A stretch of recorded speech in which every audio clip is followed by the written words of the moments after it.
Assalamualaikum warahmatullahi wabarakatuh. Selamat pagi anak-anak Bunda hari ini. Semoga dalam keadaan sehat walafiat.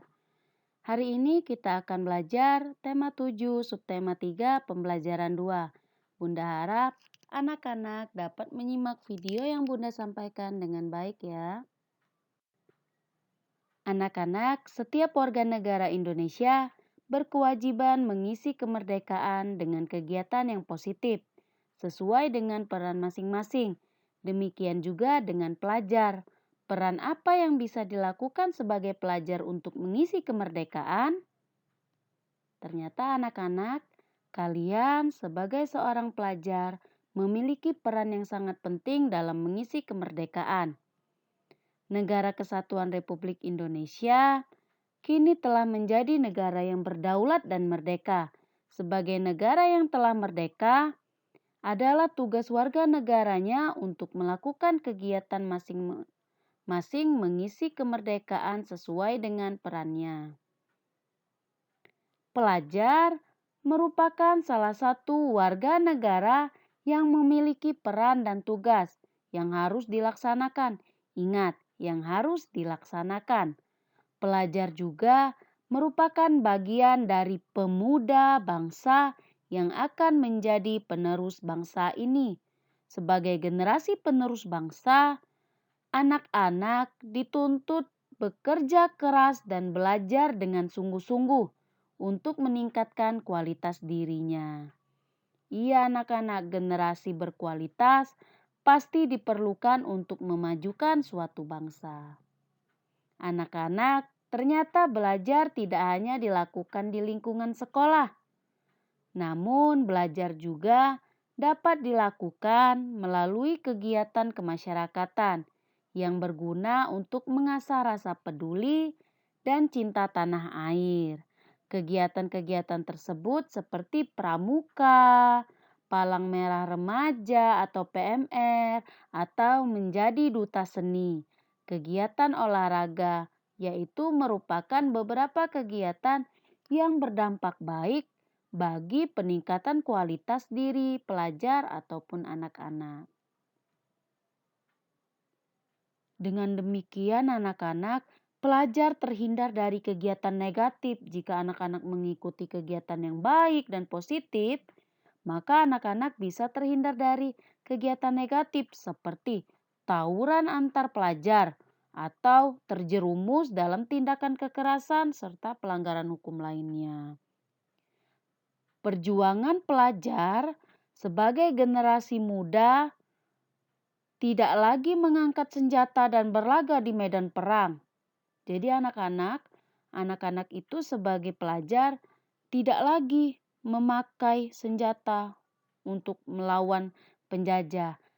Tapi pelajar sebagai generasi penerus bangsa harus berjuang untuk melawan kebodohan, kemiskinan, rasa malas, rasa mudah menyerah yang dapat merugikan masyarakat, bangsa maupun diri sendiri.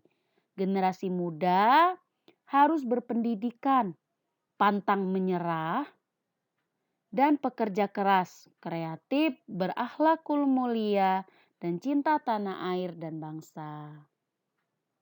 Bunda harap anak-anak sebagai contoh pelajar yang dapat mengisi kemerdekaan. Anak-anak, tahukah anak-anak banyak kegiatan positif yang dapat dilakukan oleh pelajar di sekolah? Dengan mempelajari fenomena alam di sekitar kita, anak-anak dapat memahami apa yang terjadi di lingkungannya. Sebelumnya, kita telah mempelajari tentang penyubliman pada apa yo waktu di sekolah belajarnya?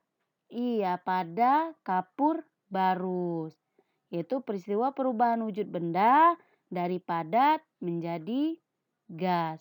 Sekarang kita akan belajar tentang peristiwa pengkristalan.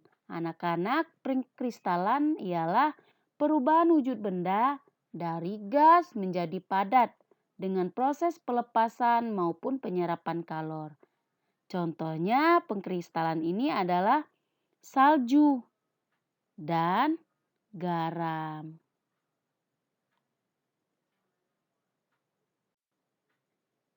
Anak-anak, setelah kita mempelajari tentang pelajar harus mengisi kemerdekaan dengan cara belajar dan melakukan hal kegiatan positif, kemudian kita belajar tentang peristiwa pengkristalan.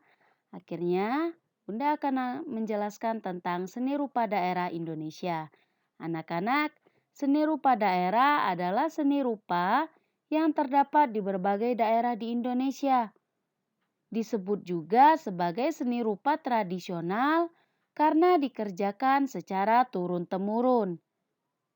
Seni rupa anak-anak harus diingat, seni rupa yang hasil karyanya berupa seni tekstil dan seni lukis merupakan bentuk 2 dimensi. Sedangkan hasil karya anyam, keramik, patung merupakan 3 dimensi. Yuk kita lihat ya macam-macam seni rupa daerah di Indonesia. Yang pertama, seni lukis daerah. Seni lukis adalah seni menggambarkan objek-objek berupa pemandangan alam, tumbuhan, binatang, manusia, dan benda di alam. Anak-anak, seni lukis, yaitu berupa lukisan, merupakan bentuk dari 2 dimensi karena hanya mempunyai panjang dan lebar. Kemudian, seni patung daerah. Seni patung adalah seni membuat bentuk manusia atau binatang dengan bahan yang lunak ataupun bahan keras. Patung dari bahan lunak dibuat dengan teknik membentuk, sedangkan dari bahan keras dibuat dengan teknik meraut atau memahat. Seperti pada contoh di gambar. Seni patung daerah anak-anak harus anak-anak ingat, dia merupakan bentuk dari 3 dimensi karena mempunyai panjang, lebar, dan tinggi. Selanjutnya, seni kriya. Anak-anak, seni kriya merupakan seni kerajinan yang membuat benda-benda pakai berdasarkan kegunaan dan keindahannya. Contohnya adalah batik, songket, dan tenun. Anak-anak pastilah pernah melihat kain songket maupun kain batik ataupun kain tenun. Karya seni kriya seperti batik, songket, dan tenun merupakan bagian dari kehidupan masyarakat. Biasanya, kain-kain tersebut digunakan pada saat acara penting, mulai dari acara kelahiran, pernikahan, hingga kematian. Contoh selanjutnya yaitu seni anyaman. Seni anyaman merupakan seni menjalin bahan berbentuk bilah atau batang dengan menggunakan pola tertentu. Seni anyam dibuat untuk memenuhi kebutuhan. Biasanya anak-anak seni anyam ini digunakan untuk membuat wadah. Dan biasanya bahan-bahan yang digunakan pun sangat beragam. Seperti terbuat dari bilah bambu, rotan, lidi, akar-akaran, pelepah pisang, dan daun pisang. Seni anyam ini merupakan bentuk dari 3 dimensi karena mempunyai panjang, lebar, dan tinggi. Selanjutnya yaitu seni ukir.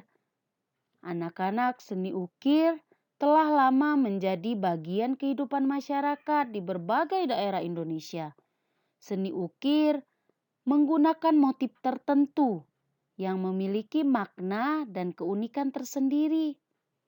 Seni ukir yang ada di dalam gambar tersebut merupakan seni ukiran kayu yang berasal dari Jepara. yang biasanya berhubungan dengan agama Islam dan banyak menggunakan motif tumbuhan maupun manusia, biasanya tentang alam atau lingkungan sekitarnya. Selanjutnya yaitu seni tekstil. Seni tekstil contohnya adalah tie-dye yang biasanya digunakan saat ini.